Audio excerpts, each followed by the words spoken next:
Hi, I'm Dahlia Lithwick, legal correspondent, author, and host of Slate's Amicus podcast, a show about the rule of law, the law, and the Supreme Court justices who interpret it for the rest of us. I've been watching the High Court for over 2 decades, and I bring all that experience and knowledge to examining the U.S. justice system and democracy. Each episode, I am joined by guests with deep knowledge of the law and policy who help me and you navigate our constitutional landscape. Slate's Amicus podcast. Subscribe now wherever you listen.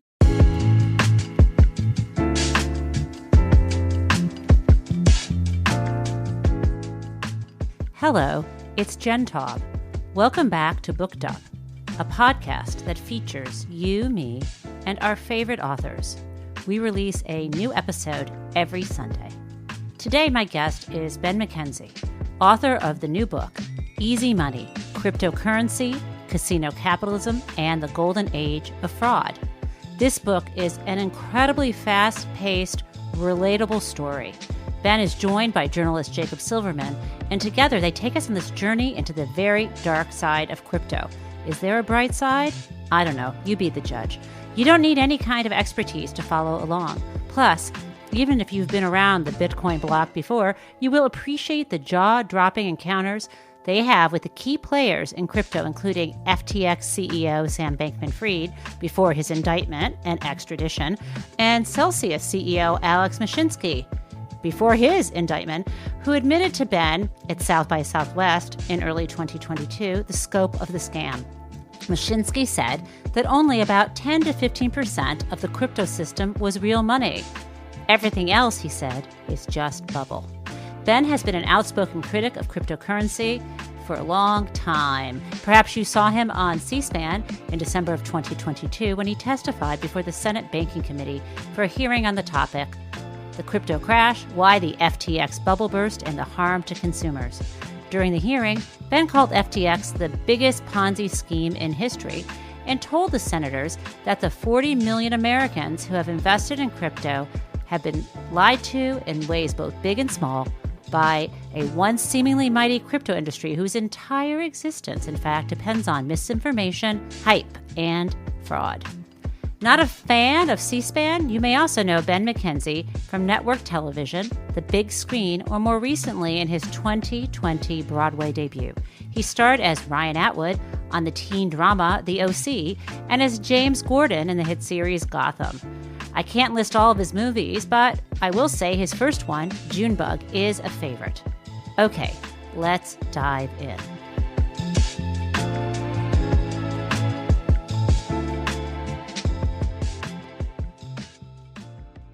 Hey, Ben.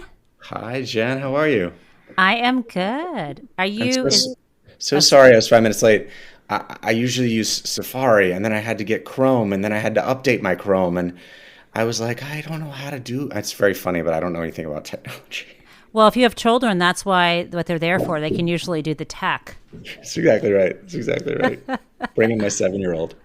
Wait. You are saying you know nothing about tech, and yet you wrote probably the best book I've ever read on, not that there have been that many, but on cryptocurrency. The best thing I've ever read on this. This is such a good book, and I don't say that lightly.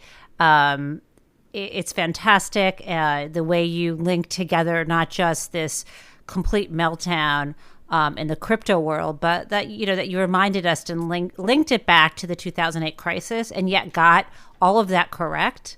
Plus your whole discussion about how Bitcoin, et cetera, really should have been classified as securities. I teach securities regulation, so I'm like, oh yes, I loved your book. It was entertaining. It was accurate.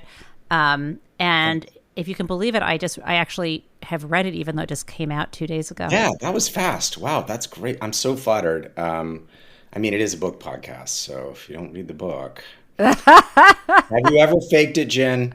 Be honest with me. You mean didn't even read it? No. Yeah, of course. You have to do it. You have integrity. There are other people who I may have spoken to who I'm pretty sure did not. You could you could quiz me. You could just like throw out a name and No, I'll see if I know. That's not what I'm saying. I'm saying Do it. No. this is Fucking my do way. it. Do it, Ben. Well, Give I'm me gonna have to ask anything. you some questions. What were your Ask favorite me some. parts? Okay. They're going to be hard hitting. They're going to be hard hitting questions. What were your No, favorite ask me. What? What were your favorite parts? What was your What were some of your favorite parts? Oh, that's not a hard hitting question. I thought you wanted. No, to, like, you know what Okay. I'm doing now. Okay, no, I know you're throwing me softballs, but don't do that. Oh. I can tell you what was the market, the supposed market value of crypto at its peak. I could fucking tell you that. Tell me. 3 trillion. 3 trillion. Dude, nice How much work. bubble? How much bubble was in the system? Well, Yeah. Mashinsky thought there was only like 10 to 15% real money, honey. Dude, you nailed it. That's Come amazing. on. I did my homework. I know. Well, I mean, I should expect nothing less of you. Yeah. The numbers are fascinating in crypto because they're so like bizarre, right? I mean, they made them up. I mean, it's really funny. People are like, "Well, what do you make of Bitcoin being worth $30,000?" I'm like, well, if you're buying it on a U.S. exchange, I mean, Coinbase is going through its own troubles with SEC, Right. so like we'll see. They're being sued saying they aren't an exchange. We'll see see what happens. But like if you're here in America and you're running through an exchange based here, like you probably have a pretty decent shot of getting your money out if you're trying to. I mean, probably. But the overseas ones are shady as hell, and so these numbers are just like, I mean, they're just completely ridiculous. It's pretty funny to try to tell the stories because, we usually measure Ponzi's, or at least in popular opinion, we measure Ponzi's by what they say they were worth, right? Like the number that everyone remembers of Madoff. Excuse me. Bernie Madoff, sorry. That's all right. Bernie Madoff is like 65 billion. But what they actually found, I think, was not, obviously not anywhere near that, but I think it was in the 20s, I think. Yeah, it was something like 20 billion, and they did an incredible job of the trustee deciding how they were gonna, how they were gonna allocate and get people not made whole, but some money back. I think what I want to do, because I think the hardest thing for people who hear the words crypto or Bitcoin or FTX or Binance or any of this stuff is they get really confused with two types. One, they get really confused or they act like they're know-it-alls. And I think, to me, finally, after reading this book, I think that maybe the best way to make it more clear is to forget about the blockchain piece of it. Yes. You made it. Okay. Right? So I think if anyone doesn't know, it's an old technology. It doesn't work very well. Okay. So let's just forget. So like if everyone's wondering what is cryptocurrency, it's specifically Bitcoin. We would say, imagine, what was the number again of how many, they limited how many Bitcoins were, what was it, outer limit? 21 million is the Okay. number. So this is idea. Imagine you wrote on a piece of paper in front of you the number 21 million. And for those of you who aren't good at numbers, that's a 21, 000, 000. That's 21 million, right? Yep. That's how many they promised. You don't even know if they're going to keep the promise. But the promise is we're going to create 21 million, essentially, pieces of monopoly money. It'd be the equivalent of, we get some special, imagine, look at this. This is just, I'm holding up now like a Post-it note. But imagine instead of a 3M Post-it note with stripes, this was some special kind of paper that no one had. Oh, you got yours. I do it. Ben's got his 21. Right, he's it. special paper. No one can get this paper, but instead of paper, it's like digital points, like you're playing, a game on the computer. There's 21 million of these points, period. And there are limited supply of them, but they're not going to give them out all right away. And they can be used only to buy things within this imaginary world. Like, so imagine for a second the world were Twitter or Facebook, or it was some other world that you participate online. There are 21 million of these, not given out right away, but the main use for them is to trade them among people. And then when people, because there's a limited amount, they don't let them out right away, hard to get them right away, that people got really excited and they're going to trade back and forth. Plus, am I getting this next part right? You could also, because it was pseudonymous, where people didn't use their real names, you could also do things like buy drugs or do other illegal things with them. Yeah, which by the way, I just want to say really quick before you move on. Yeah. I like drugs. So I don't want to say that in a bad, no, I don't, probably not the same drugs they were buying, but I just want to say Yeah. For what it's worth, too. I should say illegal. I mean, there's nothing in Massachusetts. Cannabis is fully legal. So I'm not, and people take a lot of medications to stabilize themselves. I'm not saying that drugs. Sorry, I was making a joke, but also. Yeah, but Silk Road. Okay, so if there's 20 million of these things, not all distributed, but people could use this play money. It's almost like when you're a little kid and you'd have play money, but you only need to exchange it online. And then the other thing that you could do with them, in theory, is convert them from the play imaginary world system into the real world. Yes. In other words, it was hard to use. Not many people would take them unless they were part of the Bitcoin or other crypto world. But the dream would be you got one of these 21 million before there were 21 million out there. And instead of being, the dollar or whatever you bought it for, it got up to $20,000 and you thought, oh shit, I made millions of dollars. I'd like to cash that out into a real bank account so I can buy stuff in the real world, like pay my rent, buy myself some fancy perfume and shoes and go out to dinner, etc. That's not the use case, but do I have this right so far? Yeah. You're getting a lot of it. I mean, you're getting everything you're saying right. There's so many different ways to explain it. This is a great way to explain it. Okay, so the thing I think that gets people confused, I think people want to confuse them, is the thing where I started out with saying, these people, whoever they were there was going to be, there was this idea that there's going to be 21 million of these things at most. The thing that got confusing is that in order to get these monies, these Bitcoins, let's say, instead of like going to a job and, serving people Starbucks and they pay you your $15 an hour and you get them and it gets directly deposited in your bank account the way our money does.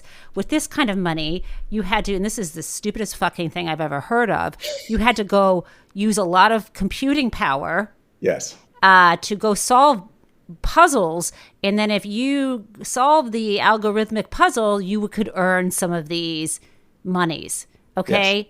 Okay, so that part is crazy. There's this other part about the distributed ledger. I don't even need to get into that. So that's what Bitcoin and all these coins are at the most basic level. Now that we've got that, I want you now, since you are the expert, to tell me why it was that you realized what the biggest problems were in terms of converting that into real dollars, and why everyone said they were doing this crypto to help poor people in poor countries have money. I'm sorry, you cut out in the middle, I'm sorry. You hear me, and so I missed probably 20 seconds. I'm going to start where I said. I think a bit earlier. Okay, so if that's the thing, that this is just imaginary money. Why is this imaginary money, whether it's 21 million Bitcoins or some other kind of virtual currency? Why did people actually decide that they wanted to put real money into this? How hard was it for them to convert this back into the real money system? And why did you think this was a scam and no one believed you at first? Okay. Those are all great questions. There's a lot of them. So when I forget the second one, remind me. Okay. I promise. The first one was, what's the first one? The first one is, why did people believe that this why did they like ascribe real money? Yeah, how did it sort of gain? Yeah, so I tried to do a brief synopsis of sort of the industry as I saw it. You're not talking about a ton of time. You're talking about the Bitcoin white paper came out in October of 2008, at the height of the subprime crisis. And these people, or person or people, Satoshi Nakamoto, we don't know who this person or people are. They used a pseudonym, of course. I'm not saying that immediately makes it suspicious, but it does. They released this thing that said it's going to be a peer-to-peer currency and avoid all intermediaries. And so, it obviously the story has appeal because banks were even more unpopular than they usually are. Right. But it took a while for it to take off because you're right. How do you, if it doesn't really do anything, how do you ascribe value? So Silk Road was the first onboarding mechanism, major one. That's the dark web marketplace. It was drugs. It was also weapons and trafficking. And anyway, the Fed shut it down because. So let me just back it up there, and I promise to keep us on track with the questions. When you say Silk Road, so there were people who, if you wanted to buy weapons on this dark web website, or you wanted to buy narcotics or prostitutes or whatever you wanted to do, people on that would accept this Bitcoin for payment, is what you're saying. Yeah, because they wanted to make sure that, they couldn't get, jailed for it, right? You want to try to use the pseudonymity of the blockchain to allow you to do, stuff that's not legal. So that comes into the real world then. Like, I'm on this dark web, I know it doesn't exist, and I order some kind of narcotic, and I give up some of these Bitcoins that I've mined. Yeah. And whatever account I have now, I have fewer of them, but then at my doorstep in the mail, my drugs show up in the real world. Yeah. Okay. Yeah. So that was the first big onboarding mechanism. Then the Fed shut that down. Then it kind of languished for a while. Then Ethereum came out, which is this other cryptocurrency, the second biggest one. And it's a little bit different, and it has open source code where people can create their own cryptos off of it. And it's pretty easy to do so, is my understanding. I am not a cryptographer. I am not a computer scientist. I am just a guy who knows about money. But it's kind of like people making a social media site. Like, everyone's making a social media site, right? It's just like once the base code has been set up. So off of Ethereum, just thousands and thousands of cryptocurrencies. I guess hundreds initially, and then because people could basically create their own, knockoff versions of Bitcoin, and right there, because they're being used as investments, you're not buying Dogecoin because you think you can use Dogecoin for anything in the real world, right? I mean, Bitcoin is hard enough, but think of like these obscure coins. It's an investment, and people were, running all kinds of things that in regulated markets wouldn't happen. So there's a big crest of that in 2017, 2018, or 2016, 2017, where it was called the ICO craze, initial coin offering craze. And that was a big bubble. And if you've heard of Bitcoin and crypto, I mean, look, who knows? But let me back up though. I know you know this so well, but I just want to make sure. I was describing, and I was imagining the story people were telling, that this is just currency. Like you said, the use case was people could buy things on Silk Road using this. But you're saying though, actually people weren't. Well, then it became. The story changes. So the person that I cite as often as I can in the book is the person whose work is influencing the most, which is Robert Shiller, the economist who talks about how economic narratives form and their response to real events, the subprime crisis, arguably in this case, although I go into another theory at the end of the book that maybe even that is not true. But their response to real events, and then he describes them as like viruses. They can change and evolve and mutate depending on the need for a different story. And so the story evolved and changed and mutated. It was originally, currency, peer-to-peer, that didn't really work. Then it was for drugs. Then it was basically financial speculation. You could like buy a coin and hope to make money because the coin's price went up. Anyway, it created this big wave that, of course, crashed. And then that went away for a while, and then it got resuscitated, late 2020, early 2021. It really just took off like madness. And I could go into the weeds because I didn't really quite have enough time and energy and focus I had enough time, energy, and focus. I thought the reader would be bored if I went. No, you did the right level. You know what? You did the exact right level of specificity. If you get too granular, it's not helpful. Anyone can go on the internet and go dig deeper. You went to the right explanatory level. Thank you. So I guess I was just about to say that for reasons that I don't think are worth like going into too much, but I'll just state some obvious ones. Like, obviously, there's some truth to the fact that during COVID, people were at home or wherever they live. They were isolated. They had been given money, stimulus payments, loans. It was easy money, right? The powers that be, the Fed and the government, understandably, were worried the economy was going to grind to a halt. So they did. I mean, we can definitely argue about whether they did it well, but they pumped trillions of dollars into the economy, and so people were bored and depressed, and they were told that this was going to make them rich, and so they were gambling with it. I mean, that's what it is. It's just gambling. And you talk a lot about, I think this is right, these kind of communities. Yeah. that develop, even if they're fake communities. There's a sense of, we were so isolated. We are isolated as people, even without COVID. Yeah. And people, as you note in your book, some people like to gamble. They like to play games on the internet. And this was gambling, and it was a game, and it was a community. And specifically, it was in particular mostly a place for men to form community. And men don't get to always form that much kind of community. I mean, I guess, I'm not a man, so I don't know what their lives are like. You're absolutely right. You're absolutely right. It's hard to make friends and bond.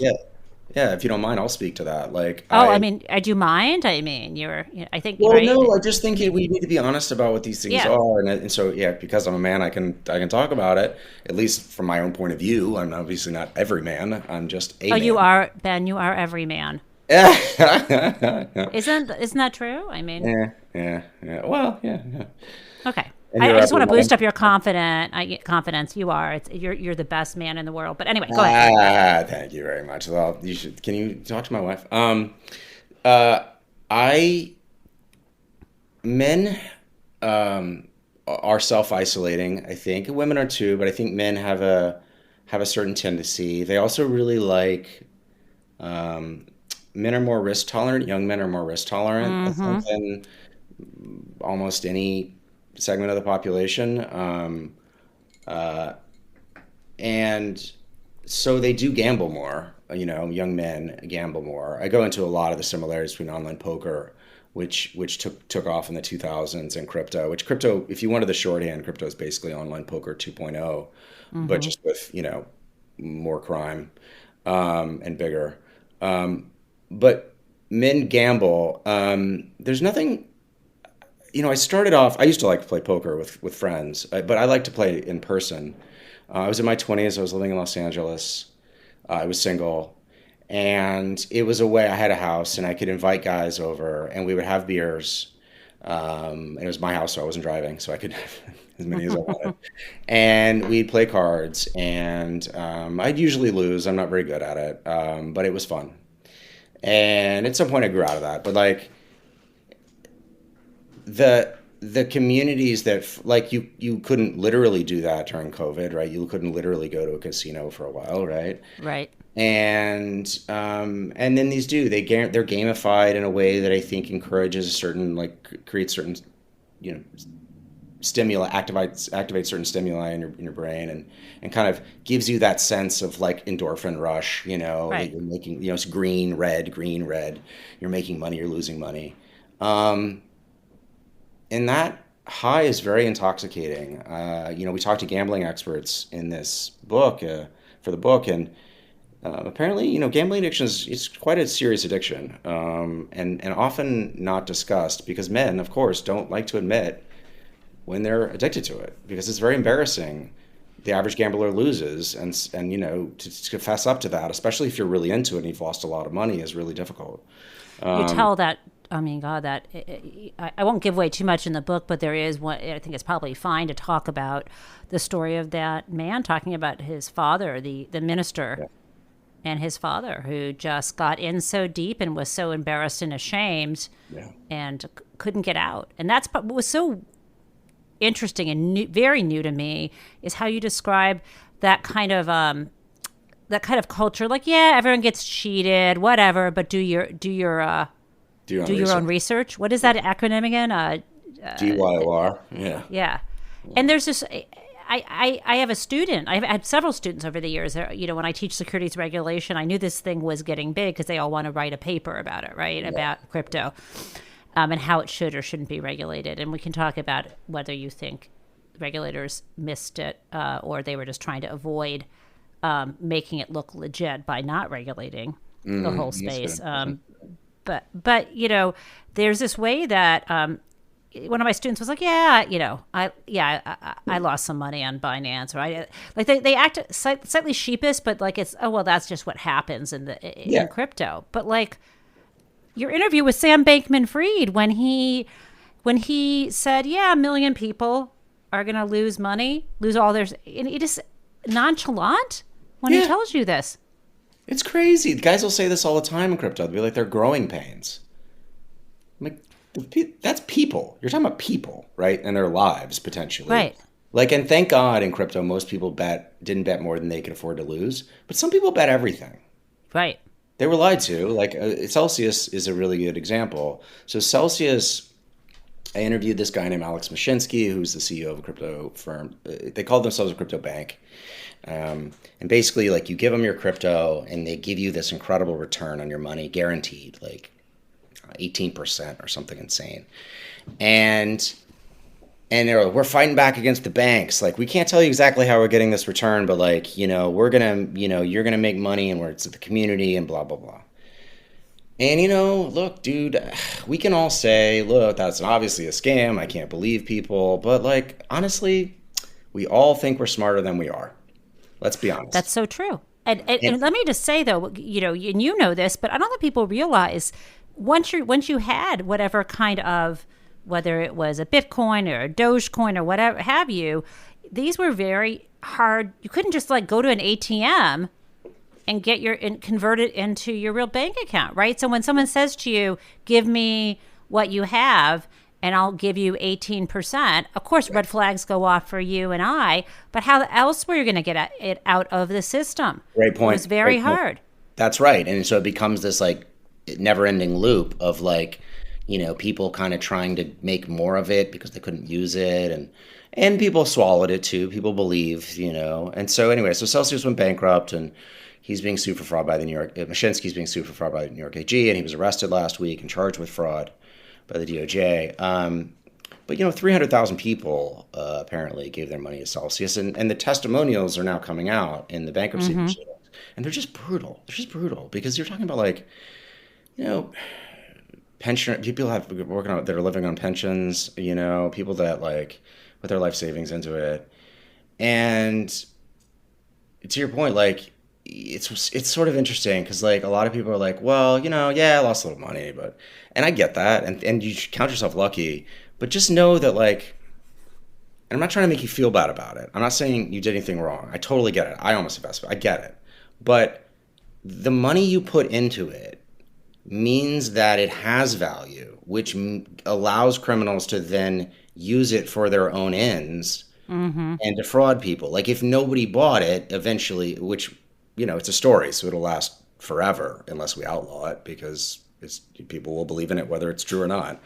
But as long as there's real money in there, there's real money to be used for all sorts of criminal activity. So in a way, you're providing liquidity for them. Do you know what I'm saying? Like I totally know. Yeah, that's the sort of well, it's like the early people on the Ponzi scheme. Anyone who gives money into a Ponzi scheme to pay off earlier investors is keeping the thing going, is what you're saying too. Yeah, and people say, well, I made money on it. I'm like, okay, like I'm not pro people losing money, and I'm not anti people making money. I'm just talking about the structure of the thing. It's zero sum. That means it literally cannot produce a positive sum return.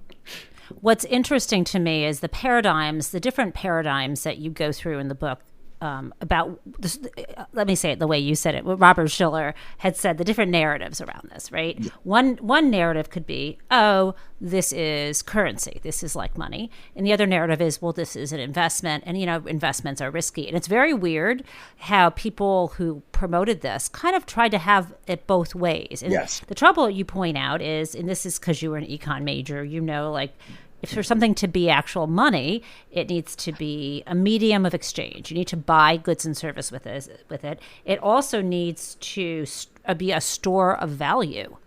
And finally, it's supposed to be a unit of account. Like, okay, so how to, keep your books if you have a business, or if you are making money or losing money on something. That's what a unit of account would be. And the thing is, crypto is terrible. Like, as we mentioned, it can't buy many things, so it's not a very good medium of exchange. In terms of a store of value, it's so volatile, it's not great, and it's not a really good unit of account for all those reasons. And then in terms, but then the other narrative you talk about, which is, I think it's closer to what it is, it's an investment contract, right? Like you talk about the Howey test, which we teach. It's a person who invests their money in a collective enterprise, where they'll expect a profit based on the efforts of others. But if it's a security, then the SEC should have been regulating this from day one and treated it like an unregistered security. And I don't know why they didn't.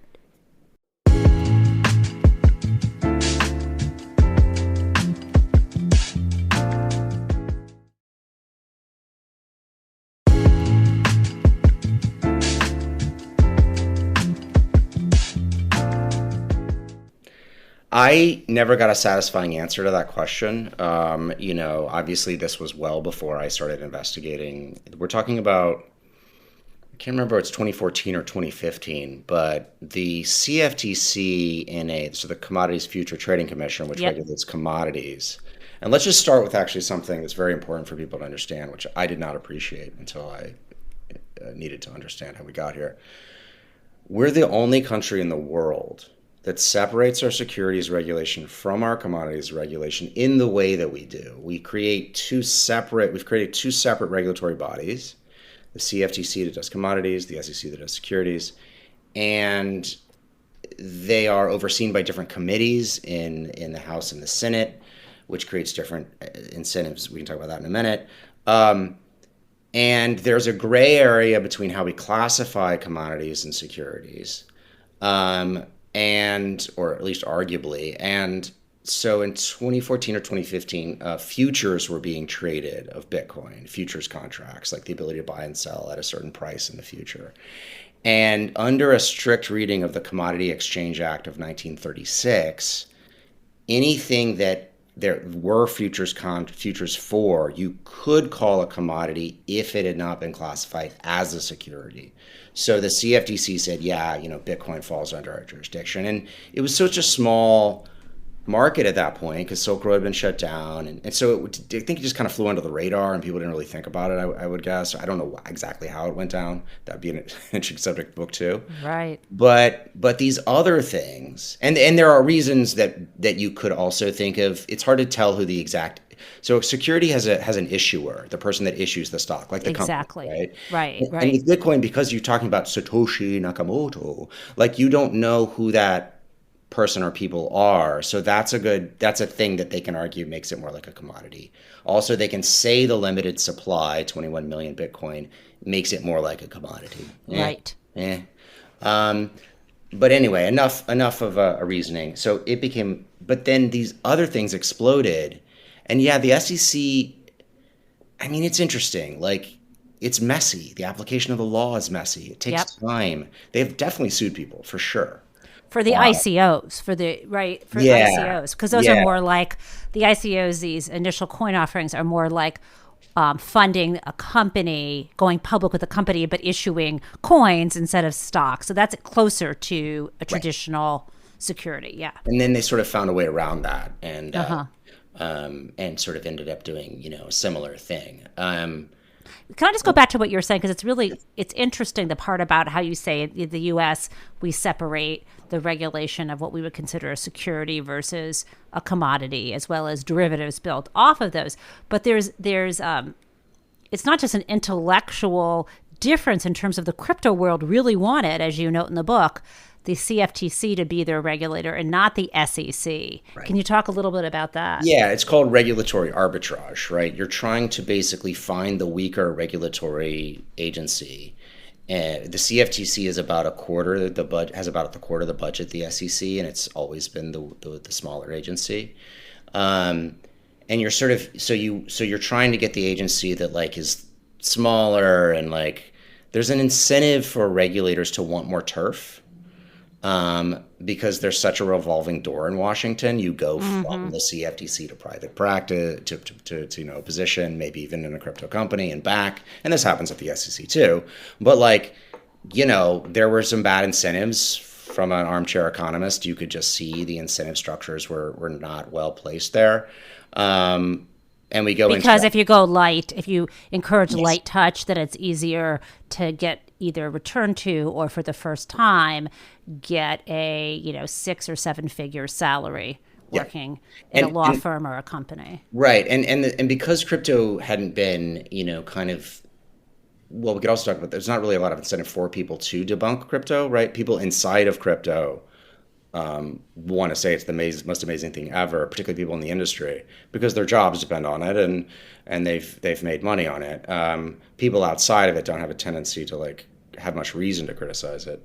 So what they wanted, for a good example is Sam Bankman-Fried was on Capitol Hill a lot, trying to convince regulators that he knew how to clean it up, he was going to make it great, and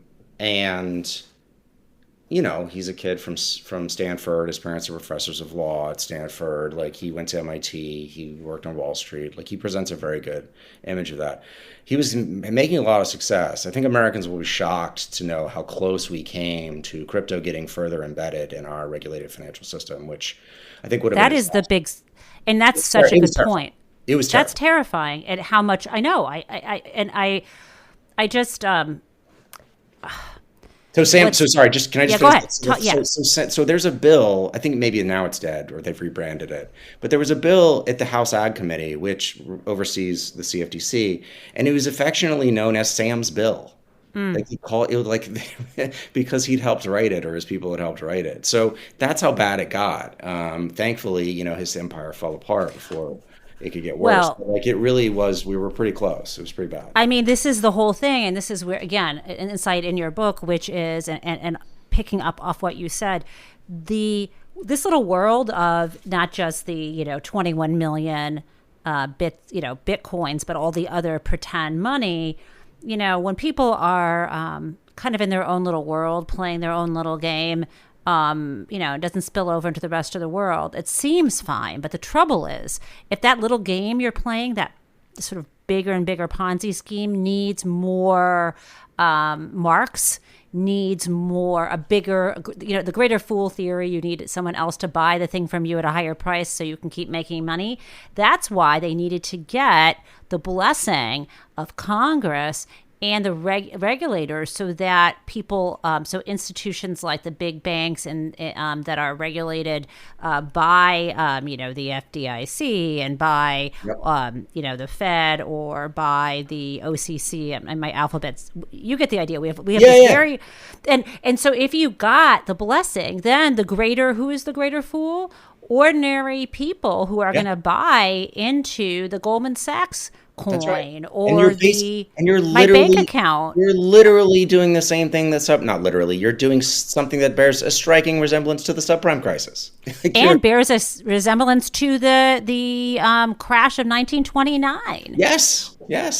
I mean, it's just remarkable, making the same mistake over again, but just calling it something else. When my book came out, Big Dirty Money, and I did the rounds kind of like you're doing, not exactly like you're doing, I'm sure you're doing more, but I remember someone say to me, what's the next thing? And I'm like, it's crypto. That's the but I feel bad about it. I don't want anyone to lose money, but I'm really actually quite angry in reading your book. I'm angry as much as I am impressed with the research because of the kinds of interviews that you did. I mean, not only did you do an incredible on-camera interview with Sam Bankman-Fried, but you also got that guy Mashinsky from Celsius, right? Yep. And you also went into an actual Bitcoin mining spot. You did all this cool stuff. People have to actually read the book to really appreciate this. But what made me angry and want to throw things is that people like Senator Gillibrand. Yeah. What? Is it Gillibrand or Gillibrand? Did I just pronounce it wrong? I can't remember. Anyway, Senator Gillibrand was supporting this nonsense. I'm glad I didn't support her candidacy for presidency. I mean, what in the world? It was like not just encouraging it, but her and Senator Loomis of Wyoming, who famously had laser eyes in her Twitter profile for a while. I mean, you're a sitting U.S. senator. Like, dear Lord. Oh. I forgot to ask you about the laser eyes because I love the cover of your book. People, first of all, you just have to buy Ben's book. Just buy it. You can even stop listening to the podcast. The book is called Easy Money: Cryptocurrency, Casino Capitalism, and the Golden Age of Fraud. I think you should buy it. You should give it to buy it, whether, regardless of your gender, but especially if you know any men. They need to read this. They'll absolutely love this book. That's my pitch again. Just buy the damn book. Don't argue with me. It's called Easy Money. Now I even forgot after all of my I know. My pitches to you. But you were talking about how they. Oh, I know the eyes. So the cover of the book, I love it because in the first of all, the lettering is pretty cool in Easy Money. But then in the center is this circle where you have Benjamin Franklin from the $100 bill, but he's got laser eyes. Yeah. It was such a good idea. It was not mine. I'll try to take partial credit for it, but Abrams Press is our publisher, who's been absolutely wonderful. They started with art books in the 50s. That was their initial success. And Abrams Press, their nonfiction imprint, is more recent, but they really do wonderful work with cover art. And they were asking for my thoughts, just sort of generally. They had like a form or something, and I said, I don't know, that's not my field, but can you just try to do two things? Like, first is going to be the bad stuff. No gold, no code. Please let's not do, because God, if you look if you search crypto, zeros and ones, and ones, and it's like, but embrace the bananas art of crypto. Embrace so it's this really aggressive green color that I love. I mean, it's the color of money, but it's also it's a slightly different. And then there's the laser eyes and the juxtaposition of Franklin and laser eyes. So when they showed it to me, I was like, yes, you got it. This is awesome. It's really satisfying. I hadn't appreciated the visual element of a book, actually, to be honest with you, until I had one, and I was like, wow, this is tricky to pull off. It can be done wrong. No, it's great. And what is the only, I don't really fully know where the laser eyes thing came from. Yeah, you know what? You asked me that question, or you mentioned it that you might ask me, and I actually was like, wait, do I know that story? And so I looked it up. I think it was just a meme. I don't, most of the stuff just starts, so it's really kind of unclear. You know what I mean?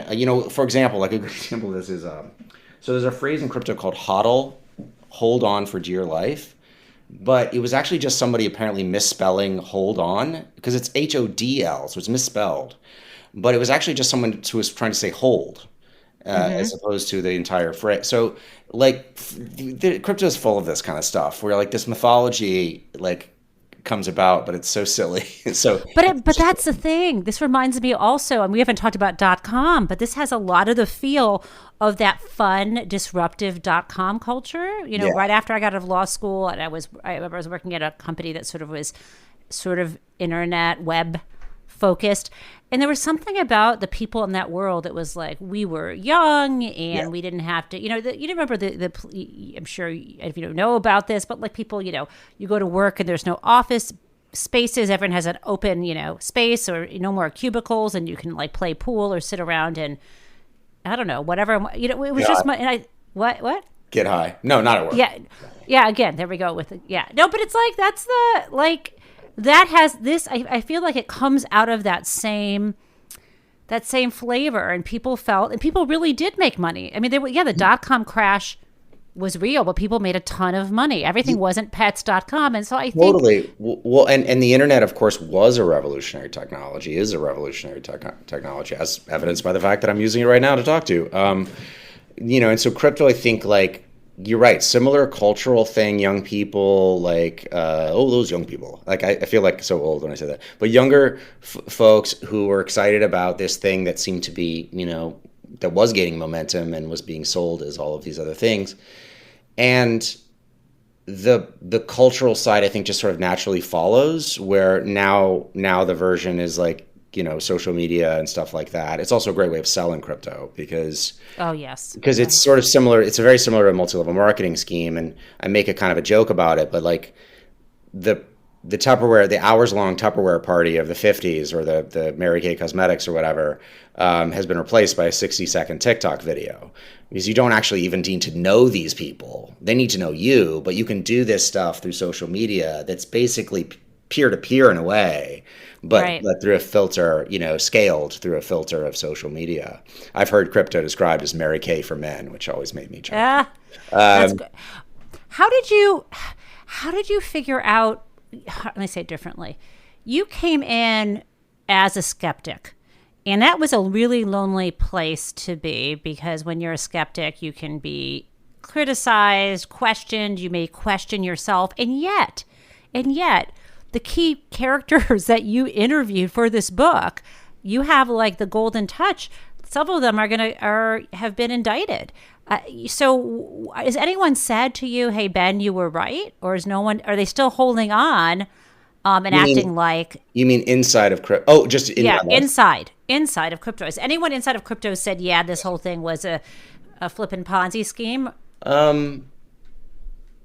I've had multiple people who used to work in the industry tell me that. I don't go into them in the book because I'm trying to protect. I want to protect their identities. Sure. Obviously not comfortable, then I shouldn't. But multiple people who are like, I worked in it and it was really bad. And yeah, there's there's one story. I'll tell you later, but I can't but that's all right. Holy crap, was it a great story. And so people know, a lot of people know what was going on. And it's kind of an open secret in a way. I mean, I was sort of amazed with how the line between like, oh, too bad they lost money, they learned a lesson, quickly turned into like, yeah, what a shame, kind of like this wink, wink, nudge, nudge kind of thing. I mean, the Mashinsky thing was crazy. I asked him the question I always ask these guys, because they always want to talk about people that made money. And so I was like, well, what are people that lost money, got scammed and defrauded? And the smart ones go, it's a shame, DYOR, blah, blah, blah. Mashinsky, he goes, you leave your money on the street, you're surprised it's gone when you come back? I'm like, what, seriously, dude? That's so sketchy. Like, what the heck? Anyway, yeah. That's so intense. And his wife was a piece of work, too. Oh, she was a piece of work. At one point, she was being attacked people were really ticked off because they went bankrupt first, like very shortly after I interviewed him, like 4 months. And because, a lot of these things started collapsing very quickly once the real money, people were trying to get real money out and it really wasn't there. And, that's kind of awkward. And this woman who was a Celsius customer, a member of the community, had invested money with them, couldn't get it out, and was ticked and was using social media to push back. And Mashinsky's wife, like, she was joking, but she's like, I'm going to set you up with her. Like, she was trying to set us up on a date, was her, like, joke. It was one of the weirdest. I'm like, these people are really odd. Like, she has a clothing line company, and the clothing line company, it was the original tagline of the company was unbank yourself, right? Like don't get out of the real traditional banking system. Come over to us because we're better. And then they went bankrupt, and there were shirts made apparently by that company, that was unbankrupt yourself. They made that shirt, is what it appears to. That is, I don't understand. We're past humor. We're in a very weird space.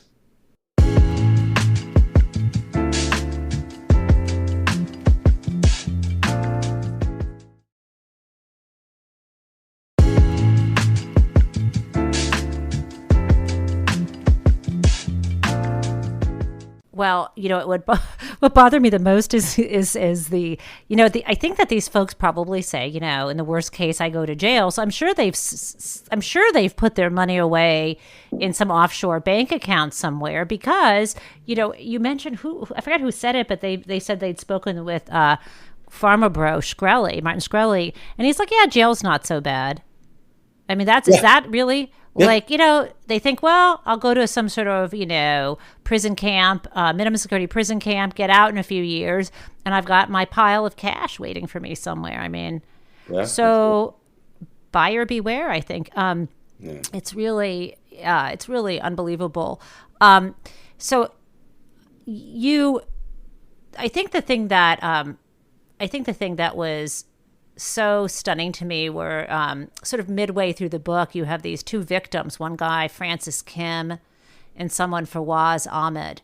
And on May 19th, 2022, when there was that crash or adjustment, these guys had different strategies across the globe from each other, but the they're like, okay, one of them's like they have a short position and now it's crashed. He wants to like close out the short and make the money. The other one was like, it's going down. I got in early. I've made my money. Let me get out now. Neither of them could get the app to work. And I forget which one this was. It was Binance. It was Binance. Binance. The biggest company. So they just, was that a scam, do you think? Or did the app just not have the capacity because of the trading volume that people were trying to sell? Impossible to know. Yeah. We'll probably find out over legal proceedings and things like that. Well, actually, probably is a perhaps wishful thinking. Maybe we'll find out through those things, but it's impossible to know. It's very difficult in crypto to discern what is purposefully fraudulent behavior and what is incompetence, because there's a lot of both. Sorry, and not to correct you, but it was May 2021.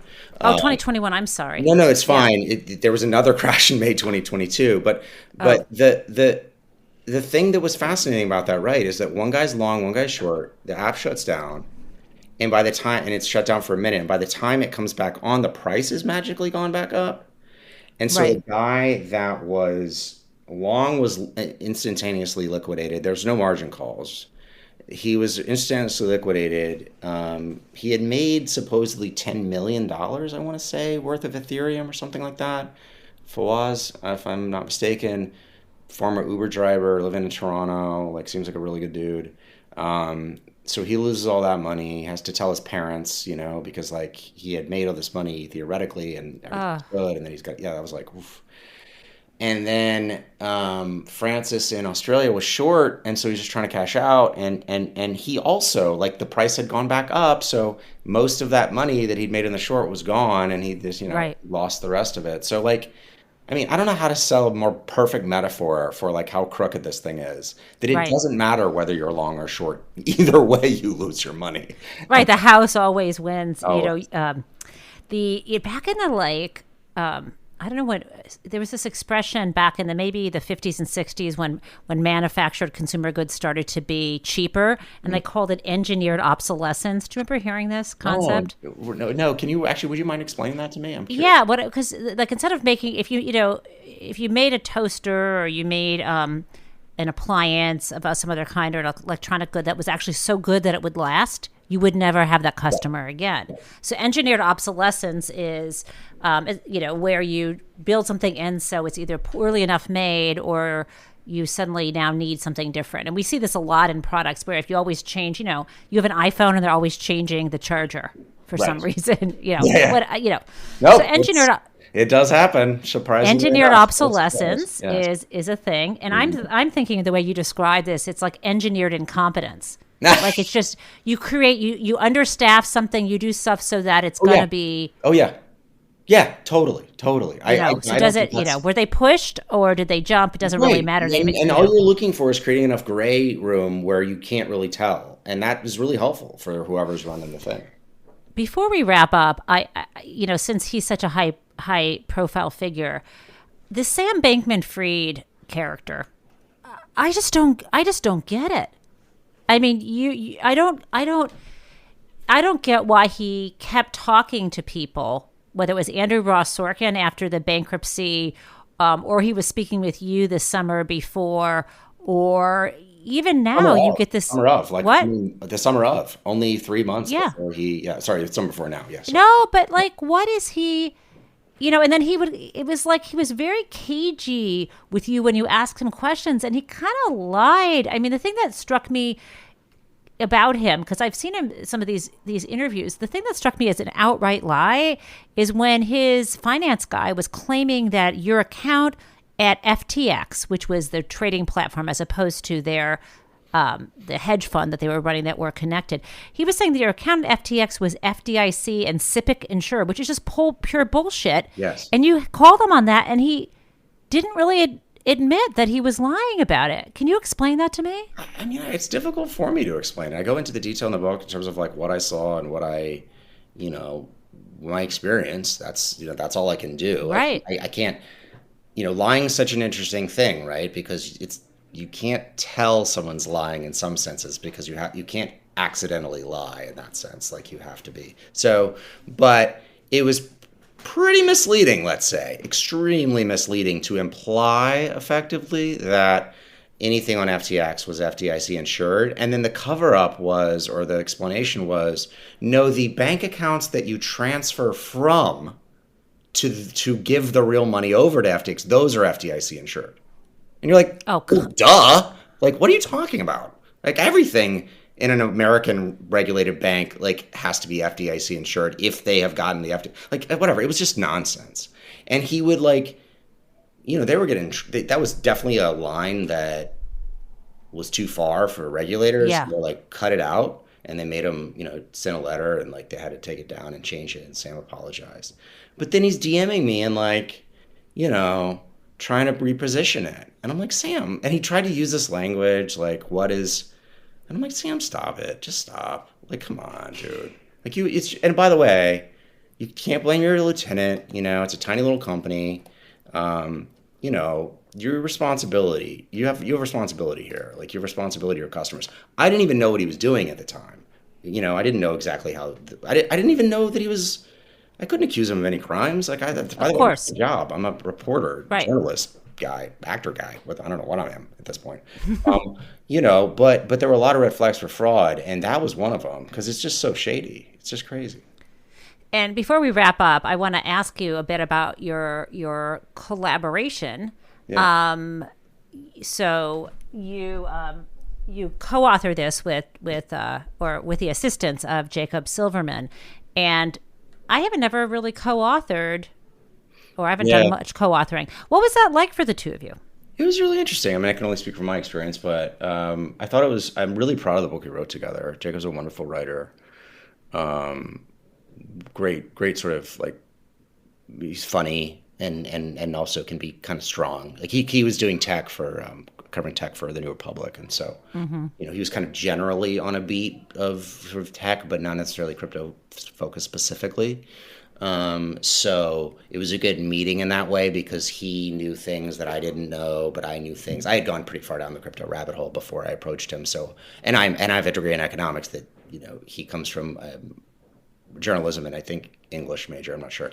So, very good. He was definitely helping me with the writing and the, let's do it this way, let's say it this way. But I was trying to say, okay, well, how can we tell these in a way that regular people can understand? Because the problem with economics, you probably encountered this, is that economics as well has a sort of its own language that sometimes means what words mean in common parlance, but sometimes doesn't exactly, or things get very technical very quickly. And so the meeting of us was really helpful. And we would just, depend on, we would rewrite it. It worked pretty well. I was surprised. I mean, I'm very proud of what we wrote together. It's so good. I teach a course every year, and called Money, Law, and Power. And I swap different books in. I start with, and this would be a really, really good book to include in the spring when I teach it again. I'm not kidding you. I would Dahlia love Lithwick that. Was, sorry. I would love, please, and as we spread the word here, like, if there are professors out there, I really, and look, I'm probably going to regret this promise, but I will definitely, maybe I can appear and say hi to the students and talk about it at some point. I mean, well, say hi to them right now on this podcast, the future students. And just say it right now, and then you've done then no commitment. I love that. All you have to do is say, hi, students in Professor Taub's spring of 2024 Money, Law, and Power class, and then we're done. Hello, students of Professor Taub's 2024 money. What is it called? Money, Law, and Power. Money, Law, what a great title. Thanks. I should have taken that. I could have. Hello, students of Professor Taub's 2024 Money, Law, and Power class. I'm Ben McKenzie, and you're reading Easy Money. Boom. Done. I can't wait. Let's do it. I'll come back. I had Michael Cohen zoom into my class once. Whoa, that's cool. Yeah. Fascinating. Yeah, dude, I'll totally do it. That sounds awesome. So fun. Is there anything I forgot to ask you? No, I mean, look, I can talk about this stuff all day, but this was such a wonderful conversation because, it's just a wonderful conversation. You know so much about sort of the building blocks that led me to where I got to. And so once you sometimes you have to start from the blocks. That's That's a pun. Blockchain. Oh, ouch. I was trying to avoid that. Sorry about that. I walked right into that. But sometimes you have to start with them, and sometimes you can just start at a slightly higher level and have a different conversation. So it's really rewarding to be able to do that. So thank you. And thank you for having me. Yeah, thank you. And how do people find you? Just Google me. I mean, Ben McKenzie, Ben_McKenzie, I think is my Twitter handle. Mr. Ben McKenzie is my handle on Insta. Are you on Threads yet? Oh yeah, I'm on Threads. Come on, that's right. Okay, who are you on Threads? The same as your Insta. Same, yeah, Mr. Ben McKenzie. My avatar is Jack London in a kind of a diaper. Like he's in that. I love it. It's one of my favorite. Jack pictures. London, the author? Yeah. So Jack London is wearing. He's in this boxing pose, but he's wearing. I don't know what it was, but it's it looks like an adult diaper. I don't know why people were wearing it at the time. It's a very interesting picture. Anyway, you have to check it out. But that's all. You can't miss me unless somebody's. Can I encourage you to maybe have your Ben Franklin with the laser eyes? That's a good idea. Avatar? I should do it. Miranda probably keeps saying nobody gets it. Stop doing that, and I'm like, I know. I should do it. Yeah, maybe. Ben Franklin. That's a good idea. I think you should. All Come on, just do that. Good advice. Anytime. Thanks so much. Thanks, Jennifer.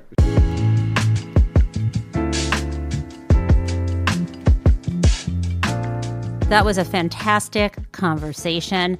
I was going to get the full scoop from Ben on that little story. He couldn't tell me during the recording, but he had to run off. This is a very, very busy week. His book just came out on Tuesday, and I think he's doing round-the-clock radio, podcast, and television interviews. It was so generous of him to spend an hour with us today and to wish my students for in the future class, Money, Law, and Power, hello. And I'll be back next week with another show as we continue to explore the writing process and the nonfiction world together. Let us know what you think. Send an email to bookedup@politicon.com. You can also write us at bookedup at P.O. Box 147, Northampton, Massachusetts, 01061.